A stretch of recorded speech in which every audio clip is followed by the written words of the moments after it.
تجھے معلوم نہیں ہے کہ میں کتنی تلاوت کرتا ہوں، تجھے پتا نہیں ہے میں کتنی خیرات کرتا ہوں، اس لیے میری حفاظت کرتا اللہ میاں، شیروں سے کراتا ہے۔ بلکہ فرمایا عیسائی جاسوس تجھے معلوم ہونا چاہیے میں رب العالمین کی زمین پہ انصاف کرتا ہوں، سب سے بڑی عبادت انصاف ہے، انصاف۔ یہ نہیں فرمایا کہ میں نفل بہت پڑھتا ہوں، فرمایا تجھے جان لینا چاہیے کہ میں احکم الحاکمین کی زمین پہ عدل کرتا ہوں، انصاف کرتا ہوں، بے ایمانی نہیں کرتا، ظلم کسی پہ نہیں کرتا۔ پتا چلا عدل اور انصاف جو ہے وہ روشنی ہے۔ اب اللہ پاک کا یہ اپنا حکم ہے، وہ خود ہی حفاظت فرمائے، یہ شیروں سے حفاظت کرا لے۔ سیدنا امیر معاویہ سب کو رضی اللہ تعالی عنہ، ان کا امیر لشکر ہے عقبہ بن نافع، افریقہ کے گھنے جنگل میں جہاں دلدل بھی ہے، درخت بڑے قریب قریب ہے، بڑے موسی جانور رہتے ہیں، شیر ہے، چیتے ہیں، بگیاڑ ہے، سانپ بچھوؤں کی بڑی تعداد ہے۔ اب عقبہ بن نافع کہنے لگے ہم یہاں پہ چھونی بنانا چاہتے ہیں، مسلمان کہنے لگے یہ تو بڑی خطرناک جگہ ہے، یہاں بڑے بڑے جانور موسی کھا جائیں گے، انسان آج تک یہاں آیا کوئی نہیں۔ عقبہ بن نافع فرمانے لگے ان کا علاج میرے ذمہ چھوڑ دو، تم چھونی بنانے کی تیاری کرو۔ صحابی درخت پہ چڑھا اور آواز دی، کہنے لگا او شیرو، او بگیاڑو، او چیتو، او سانپ بچھو، تمام جانوروں کے نام لے لے کر کے کہا میں غلام ہوں محمد مصطفیٰ صلی اللہ علیہ وسلم کا، اور ہم یہاں چھاونی بنائیں گے مستقل، اس لیے میں حکم دیتا ہوں 24 گھنٹے کے اندر اندر جنگل کو خالی کر دو، جو ملے گا اس کے بعد اسے قتل کر دیا جائے گا۔ مسلمان جنگل کے جانوروں کو چیلنج کرتا ہے، اور مورخ لکھتا ہے کہ جب لوگوں کی نظر پڑی تو شیر قطار بنا کر، سانپ اپنی قطاروں میں، بگیاڑ اپنی قطاروں میں، چیتے اپنی قطاریں بنا بنا کر کے جنگل سے نکل رہے تھے، تمام مسلمان کھڑے ہو کر کے جانے والوں کا تماشا دیکھ رہے تھے۔ کبھی تم ایسے تھے کہ تمہارے جنگل کے جانور بھی تابع تھے، سمندروں کا پانی بھی تمہارے تابع تھا، کبھی ہوا بھی تمہارے تابع تھی، اور آج تم خود مر رہے ہو، تمہارا اس دنیا میں پرسان حال ہے، تمہیں سنبھالنے والا کوئی نہیں۔ کبھی اس کی وجہ نہیں سوچی کہ آخر ایسا ہو کیوں گیا، کیوں ہوا ایسا؟ اس کا واحد سبب یہ ہے کہ نظام مصطفیٰ صلی اللہ علیہ وسلم سے غداری ہے۔ دنیا کے مسلمانوں نے قرآن کے نظام کو چھوڑ دیا، اسلام کے نظام کو چھوڑ دیا، سرکار مدینہ کے لائے ہوئے دستور کو چھوڑ دیا، اپنی مرضی کا نظام چلایا۔ اللہ پاک اس سے ناراض ہوتے ہیں، فرمایا لوگو آؤ بچ کے دکھاؤ میں تمہیں کس طرح پہ ٹھکانے لگاتا ہوں۔ رات لوگ حیدرآباد میں کہہ رہے تھے کراچی سے کئی بسیں آتی آتی پانی میں جو گھسی، کئی بسیں لڑک گئی، اور ایک دلہن جس کو کراچی سے لا رہے تھے پانی میں جب بہنے لگی، اس کے خامد نے چٹیاں پکڑی تو وہ ہاتھ میں رہ گئی اور وہ پانی میں بہ گئے، مر بھی گئی۔ اس نے کیا مہندی اس لیے لگائی ہوگی کہ میں راستے میں ڈوب جاؤں گی؟ کتنے دن پہلے ماں باپ نے سہیلیوں نے بٹھایا ہوگا گھر میں کہ تم دلہن بن کر جائے گی، اسے معلوم تھا کہ میں تو ٹھکانے پہنچنے بھی نہ پاؤں گی۔ اور ابھی پچھلے ہفتے میں لال پور کی سرگودے کے درمیان میں ایک بس آئی فاٹک پہ، ڈرائیور کے ہاتھ پاؤں پھول گئے، وہ تو چھوڑ کے نکل گیا، 26 آدمیوں کے چھیچڑے اڑ گئے، براتیوں کے، اور قدرت خدا کی اسی بس میں دولہا دلہن دونوں بچ گئے، جنہیں بسانے چلے تھے وہ بچ گئے، جو بسانے والے تھے وہ اڑ گئے۔ اس لیے کہتا ہوں ہر وقت اللہ پاک سے ڈر، اس سے ڈرنے کا یہ حق ہے کہ اٹھتا بیٹھتا کھاتا پیتا لکھتا سوچتا تمام معاملات میں اللہ سے ڈر کر حق کا تو پاتی، ایسا ڈر جیسا کہ اس سے ڈرنے کا حق ہے۔ صحابہ کرام ڈرا کرتے تھے، تمام معاملات میں ڈرتے تھے۔ سیدنا عمر فاروق سب کو رضی اللہ تعالیٰ عنہ فرماتے ہیں کہ میں نے ساری عمر تمنا کی کہ میں ابو بکر صدیق سے نیکیوں میں بڑھ جاؤں، لیکن ایک دن ایسا آیا میں نے یہ تمنا کرنی چھوڑ دی، یہ تمنا کرنی میں نے چھوڑ دی۔ کون سا دن؟ امیر المومنین خلیفۃ المسلمین سیدنا ابو بکر صدیق سب کو رضی اللہ تعالیٰ عنہ خلافت کا دور ہے۔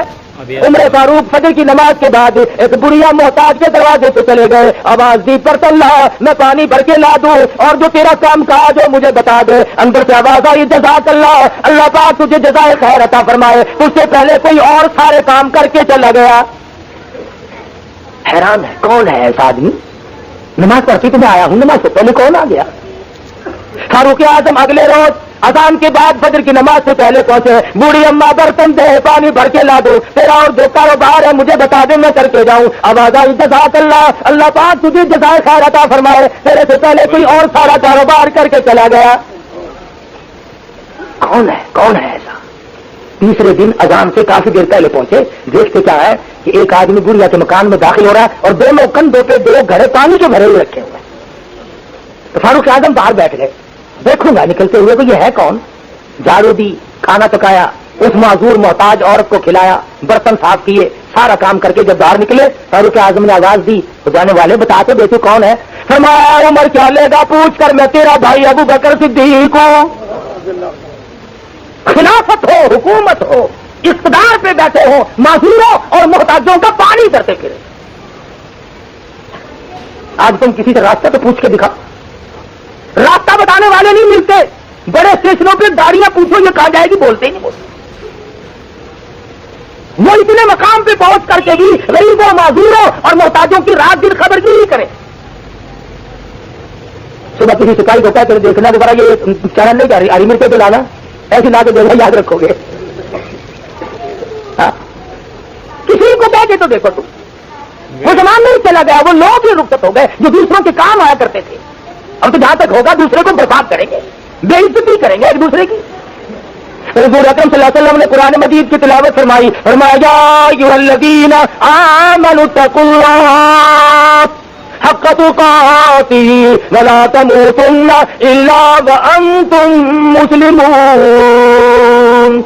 ایمانداروں ڈرو اس مولا کریم سے جیسا کہ اس سے ڈرنے کا حق ہے، اتنے ڈرو کہ مرتے وقت تم پکے مسلمان ہو کے مرو، آخری دم تک تمہارے ذمے کسی کا حق نہ ہو، تم کسی کا ناجائز مال کھا کے نہ مرو، کسی کو ستا کے نہ مرو، کسی کو پریشان کر کے نہ مرو، تاکہ قبر کی تباہی تمہارے سامنے نہ آ جائے۔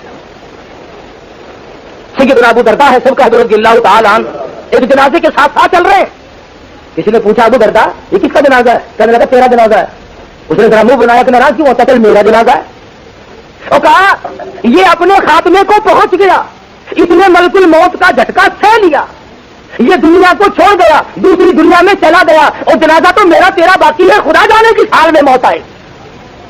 سیدنا ابراہیم علیہ السلام نے ملک الموت سے کہا مجھے اپنی شکل تو دکھا جس شکل میں گناہ گاروں فاسقوں فاجروں کی روح نکالتا ہے۔ کہنے لگا خلیل اللہ تحمل نہ کر سکو گے، دیکھ نہ سکو گے؟ فرمایا نہیں نہیں دکھاؤ تو صحیح۔ حضرت اسرائیل نے کہا خلیل اللہ ذرا پھر منہ پرلی طرف کر لو، انہوں نے منہ کر لیا۔ فرمایا عرض کیا ادھر دیکھو۔ حضرت خلیل اللہ نے جب دیکھا تو خلیل اللہ ہو کر ہزاروں انبیاء کا جد امجد ہو کر بے ہوش ہو کر دھڑام سے زمین پہ گر گئے۔ اتنی ڈراؤنی شکل، ایسی ہیبتناک صورت، اور جب ہوش میں آیا فرمایا کہ اگر کوئی اور عذاب نہ ملے صرف اس شکل میں جان نکالنا ہی عذاب کافی ہے، اتنی بھیانک صورت۔ چنانچہ آج آپ دیکھ لیں سفیان ثوری فرماتے رحمۃ اللہ علیہ جب مرنے کا وقت قریب آتا ہے تو اسرائیل ذرا سی اس کے دل کی رگ کو چھو دیتے ہیں، پھر پہچان ختم ہو جاتی ہے۔ آج آپ دیکھ لیں مرنے والوں کو کلمہ بڑا کم نصیب ہو رہا ہے۔ پہلے زمانے میں بچہ جب گرتا تھا تو ماں کہا کرتی تھی بسم اللہ، چوٹ نہیں لگتی بسم اللہ کہنے سے۔ اب جب ایکسیڈنٹ ہوتا، پچھلے دنوں میں گجرے والے سے لاہور کی طرف آ رہا تھا، ٹکر جو ہوئی آپ یقین کریں گے مسجد میں بیٹھا ہوں، ڈرائیور بھی سواری بھی بجائے اس کے کہ اللہ اکبر یا اللہ حفاظت فرما یا اللہ توبہ ہماری، چھوٹا بڑا آگے پیچھے سب گالیاں، او تیری بہن او تیری ماں ہے، یہ گالیاں بکتا ہوا مسلمان مر رہا ہے آج۔ ایک مرتبہ مرید کا علاقہ ہے، مرید کے اسٹاف ہے لاہور کے پاس، وہاں سے گزرنے لگے، ایک ویگن کی ٹرک کی ٹکر ہو گئی۔ ڈرائیور صاحب اسٹیئرنگ اور اس کے سیٹ کے سریے میں پھنسے ہوئے ہیں، جان نکل رہی ہے اور گالیاں بک رہے ہیں۔ اندازہ تو لگاؤ کیا بنا اس زندگی کا؟ اگر مرتے وقت کلمہ بھی نصیب نہ ہوا تو لعنت ہے اس زندگی میں۔ کیا بنا اس وزارت کا، کیا بنا اس صدارت کا، کیا بنا اس امارت کا، اور کیا ہے وہ ذمہ داری، اور کیا ہے وہ تاجر پنا؟ مرتے وقت اگر کلمہ نصیب نہیں تو لعنت بڑی زندگی، اور وہ کلمہ اعمال سے نصیب ہوتا ہے۔ حدیث پاک میں آتا ہے کہ کچھ لوگ ایسے ہیں جو کلمہ یاد نہ رہے تو ملک الموت خود یاد دلاتا ہے کہ میں تجھے لینے آ گیا ہوں، پر لا الہ الا اللہ محمد رسول اللہ۔ سب کے لیے نہیں، جس کو وہ چاہتا ہے فرشتہ بھی یاد دلاتا ہے، فرشتہ بھی یاد دلاتا ہے۔ ہمیں یاد کون دلائے؟ گھر والوں کو تو پڑ جاتی ہے، خدا جانے چابیاں کہاں رکھی ہے، بینک کی چیک بک پتہ نہیں کس کے پاس ہے، صاحب ہمارے میرے ساتھ تو بولنا چولنا کافی دنوں سے بنتا، خدا جانے کہاں رکھا ہوگا، وہ مر رہا ہی نہیں، فکر پڑ رہی ہے۔ دو گز کفن کے ٹکڑے کے سوا اور مزید کسی کو کوئی حصہ نہیں ملتا۔ اللہ والوں نے اپنی زندگیوں میں سب کچھ قربان کر دیا۔ حافظ کامل صاحب شہید سب کہتے رحمۃ اللہ علیہ، قطب عالم حضرت مولانا رشید احمد صاحب گنگ وہی سب کہتے رحمۃ اللہ علیہ۔ اللہ اللہ بات بد نصیبین اللہ والوں کے نام سے بھی چڑے، جنہوں نے دین کا کام کیا ان سے چڑ، اور جو حلوہ کھا کر ڈکائے مارتے پھرے ان سے راضی۔ ہاں دیکھو نا کیسا وقت آیا۔ حافظ صاحب سامنے آئے اور مسکرا کر کے کہنے لگے حضرت جی آج تو میرا جی چاہتا ہے۔ فرمایا کائے کو؟ کہنے لگے بس آج تو بڑا ہی جی چاہتا ہے. پوچھا کس چیز کو؟ تیسری مرتبہ کہا آج تو میرا جی چاہتا ہے گنگوہی تیری گود ہو, میرا سر ہو, اور سورۃ یاسین کی تلاوت ہو, اور میرا آخری وقت ہو, میرا سینہ ہو اور کافر کی گولی ہو. تمنا ہے میری, آرزو ہے میری. نئے کپڑے پہنے ہوئے ہیں, خوشبو لگائی ہوئی ہے, السلام علیکم السلام علیکم سب سے سلام کرتے پھر رہے ہیں. کچھ دیر کے بعد شاملی کا میدان گرم ہوا, انگریز کے ہاتھوں گولی لگی. آخر ضامن صاحب کا سر تھا, گنگوہی کی گود تھی, سورۃ یاسین کی تلاوت ہو رہی تھی اور دنیا سے رخصت ہو رہے تھے. تو آج ہماری تو یہ تمنا ہے بھی نہیں کہ قرآن سنتے قرآن پڑھتے موت آئے. بڑا مشکل معاملہ ہے. شیخ العربی والعجم حضرت مولانا سید حسین احمد صاحب مدنی سب کا رحمۃ اللہ علیہ, بڑے اونچے مقدر والے بزرگ, 31 حج اللہ نے نصیب فرمائے. بلکہ جو مولانا کو گالیاں دیا کرتے تھے نا لوگ, جو دے رہے ہیں نمبر وار سب کو پتہ لگ رہا ہے. اللہ نے کتنا اونچا نصیبہ بنایا کہ روزہ اقدس کی جالیوں کی چھاؤں میں بیٹھ کر 18 برس تک حدیث پڑھائی, 18 سال تک. اور جو نبی کے عاشق بنے پھرتے ہیں, ان کو ایک دن بھی موقع نہ ملا کہ کالی کملی والے کے گنبد خضرا کے پاس بیٹھ کر حدیث پڑھا. حدیث تو آتی ہی نہیں, پڑھائے کیا. اللہ. اور اس قدر جرت تھی اس اللہ والے میں کہ کیا عرض کروں, کیا بتلاؤں. ذوق تھا, شوق تھا. حضرت شیخ الہند رحمۃ اللہ علیہ انگریز کی فوج میں مسلمان بھرتی ہوتے تھے, ترکستان پہ حملہ کرتا تھا انگریز. تو علماء اللہ والوں نے دستخط کرنے سے انکار کر دیا کہ یہ مسلمانوں کے ہاتھوں سے انگریز مرواتا ہے, لہذا اس کی فوج میں بھرتی نہیں ہونا چاہیے. تو میرے جیسے جو تھے ملا ملانے, انہوں نے دستخط کیے, خوب پیسے لیے. شیخ الہند کی باری آئی, فرمایا ہرگز نہیں, اس فتوے پہ دستخط نہیں کیے جا سکتے. چنانچہ شیخ الہند رحمۃ اللہ علیہ کو جیل جانا پڑا, کالے پانی میں زندگی گزارنی پڑی. 36 سیر مکئی کھڑے کھڑے پیستے. بتانا یہ چاہتا تھا کہ جس وقت حضرت شیخ الہند رحمۃ اللہ علیہ کی وفات ہوئی اور غسل دینے لگے تو کہیں کہیں کالا کالا نشان تھا, کہیں کہیں. تو حضرت مدنی رحمۃ اللہ علیہ سے لوگوں نے اسرار سے پوچھا کہ یہ کیسے نشانات ہیں. فرمایا جا کھڑے ہو کر چکی چلایا کرتے تھے, دائیں بھی بائیں بھی, اوپر بھی نیچے بھی, خاردار نوکدار تار لگے ہوئے تھے, جھکنے نہ پائے, سیدھے نہ ہونے پائے. چکی بھی چلاتے تھے, کبھی کبھی بے ہوش ہو کر گر پڑتے تھے, یہ سب نوکیں چبھ جاتی تھی. پر مسئلے میں ہیرا پھیری نہ کی, کتنا ایمان مضبوط تھا. حضرت مدنی رحمۃ اللہ علیہ کو بلا کر کے کہا گیا کہ آپ لوگوں نے یہ فتویٰ دیا ہے. فرمایا ہاں. میرے جیسا تنو کا تنا دینا, میرا تو مطلب ہی نہیں سمجھا آپ لوگوں نے, میرا مطلب ہی کچھ اور تھا. آج پوری دنیا مطلب کے چکر میں لگی ہوئی ہے. قرآن کا ہے ترجمہ بدلنا ہو تو مطلب لے لیا, حدیث کا ترجمہ غلط کرنا ہو تب مطلب نکال لیا. اب سرکار لگا معلوم ہے اس کی سزا کیا ہے. فرمایا سزا دینا تمہارا کام ہے, جھیلنا بھگتنا میرا کام ہے. کہا اس کی سزا تو موت ہے. اللہ والے نے بغل میں سے لٹا نکال کر میز پہ رکھ دیا. فرمایا الحمدللہ میں دیوبند سے کفن ساتھ لے کے آیا ہوں, میں نے تیاری کر کے آیا ہوں. کیوں؟ اس لیے کہ لیے پھرتی ہے بلبل چونچ میں گل, لیے پھرتی ہے بلبل چونچ میں گل, اور ڈھونڈتی ہے شہید ناز کی تربت کہاں ہے. میں تو تلاش کرتا پھرتا ہوں کب وہ وقت آئے اللہ کی راہ میں مجھے شہید کیا جائے. اللہ والے تو اللہ ہی کے نام پہ مرنا چاہتے ہیں. یہ ہم دنیا دار لوگ جو ہیں, ہم یہ چاہتے ہیں کہ صاحب جب موت آئے تو ہم روپیہ گن رہے ہو اور موت آ رہی ہو, موت آئے تو ہم کسی کی بہو بیٹی کی آبرو اتار رہے ہو اور ہماری موت آئے. اتقوا اللہ حق تقاتہ ولا تموتن الا وانتم مسلمون. ڈرو اس پروردگار سے جیسا کہ ڈرنے کا اس سے حق ہے. اتنے ڈرو کہ موت آ جائے اور تم فرما بردار ہو کر کے دنیا سے رخصت ہو رہے ہو. حدیث میں ہے فرمایا نبی کریم صلی اللہ تعالی علیہ وسلم نے کہ روزانہ صبح کو جب سورج نکلتا ہے تو وہ اعلان کرتا ہے کہ او مسلمان بندے, میں آج جو دن نکلا ہوں تیری عمر میں پھر یہ دن کبھی نہیں نکلے گا, کچھ نیکی کما لے, کچھ کر لے اگر کچھ کرنا ہے, ورنہ یہ دن نہیں پھر آئے گا. تو عمر بیت رہی ہے, 60, 50, 70, 80, 40 سال کی عمریں عام لوگوں کی ہو گئی ہیں, لیکن اب تک ہمیں خوف خدا نصیب نہیں ہوا. اب تک ہم نے یہ کبھی نہیں سوچا کہ وہ اندھیری کوٹڑی, وہ پل صراط کی راہ, وہ میدان محشر کی تباہی اور وہ قیامت کا خوفناک منظر کس طرح سے ہم لوگ بھگتے ہیں. سوچتے ہی نہیں. نہ امیر سوچے, نہ غریب سوچے, نہ ذمہ دار سوچے, نہ تاجر سوچے, نہ وزیر سوچتے ہیں, نہ سفیر سوچتے ہیں. سارا رم پم معاملہ ہوا ہے. تو آخر کار زندگی بنے گی کیسے؟ فرمایا واعتصموا بحبل اللہ جمیعا ولا تفرقوا واذکروا نعمت اللہ. اللہ کے دین کی رسی کو اکٹھے ہو کر مضبوطی کے ساتھ پکڑ لو، ایک راستے پہ قائم رہو، ایک نبی کے امتی ہو۔ اب کچھ لوگوں کو جب تک وہ گالیاں نہ دے دے اس وقت تک مزہ نہیں آتا، بتاؤ اکٹھے کیسے ہو؟ جب تک وہ اللہ والوں کو گالیاں نہ بکے اس وقت تک ان کا ایمان ٹھنڈا نہیں ہوتا، نہ دل ٹھنڈا ہوتا ہے۔ اور بعض بد نصیب تو مدنی کریم صلی اللہ علیہ وسلم کے جانثار، نبوت کے چشمدید گواہ، قرآن کے اترنے کے گواہ، حضور کے جانثار، حضور کے پیٹ پہ بندے ہوئے پتھر کو کھلوانے والے صحابہ کرام کو بھی بکواس کر دیتے ہیں۔ اللہ پاک حضور اکرم صلی اللہ علیہ وسلم کے صحابہ کرام سے بڑا راضی ہے۔ کیوں؟ اس لیے کہ صحابی خود نہیں بنتے، اللہ پاک جس کو صحابی بناتا وہ بنتا ہے۔ فرمایا میرے نبی کے صحابہ میں اور تم میں اتنا بڑا فرق ہے، تم میری راہ میں احد پہاڑ سونے کا برابر خرچ کرو، احد پہاڑ جتنا سونا خرچ کرو، اور میرے نبی کا جانثار صحابی 2 مٹھی جاؤ میری راہ میں صدقہ کرے۔ حضور نے فرمایا خدا کی قسم اللہ کے نزدیک 2 مٹھی کی جاؤ کی زیادہ قیمت ہے۔ اندازہ لگاؤ کہاں احد پہاڑ سونے کا اور کہاں 2 مٹھی جاؤ۔ حضور فرماتے ہیں 2 مٹھی جاؤ کی زیادہ قیمت ہے، تمہارے احد پہاڑ سونے کے برابر ہے۔ یہ صحابہ کی امتیازی شان ہے، 1,29,000 صحابہ کرام ہے، سب کی غلامی کرو۔ الحمدللہ میں صدیق کا بھی غلام ہوں، علی مرتضیٰ کا بھی غلام ہوں، فاروق اعظم کا بھی غلام، عثمان غنی کا بھی غلام، تمام صحابہ کرام کے غلام، اہل بیت کے بھی ہم غلام۔ بدقسمتی سے بعض لوگ اپنی منمانی کرتے ان لوگوں کو جو نبی کے دائیں بائیں چڑھے ہوئے الٹ پلٹ بکتے رہتے ہیں اور بڑا خوش ہوتے ہیں، ہاں انہیں بڑے مزے کیے ہیں، صدیق اکبر کو گالیاں دے دی، اور نالاکو باز آؤ، حضور اکرم صلی اللہ علیہ وسلم کے دائیں بائیں سونے والے کبھی غلط کار نہیں ہو سکتے۔ جنت البقیع میں 10,000 سے زیادہ حضور کے جرنیل سوئے ہوئے ہیں، جنت المعلیٰ میں کتنے پیغمبر خدا صلی اللہ علیہ وسلم کے صحابہ سوئے ہوئے ہیں۔ اللہ تو نہ معلوم میرا آپ کا کس کا وقت نزدیک ہے۔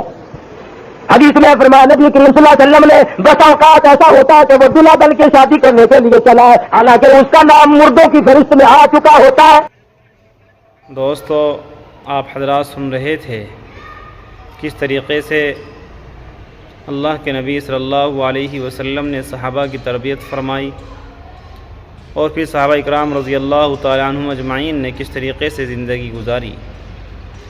یعنی صحابہ کرام رضی اللہ تعالیٰ عنہم نے آقا علیہ الصلوۃ والسلام کے اوپر اپنی جان کو نثار کیا،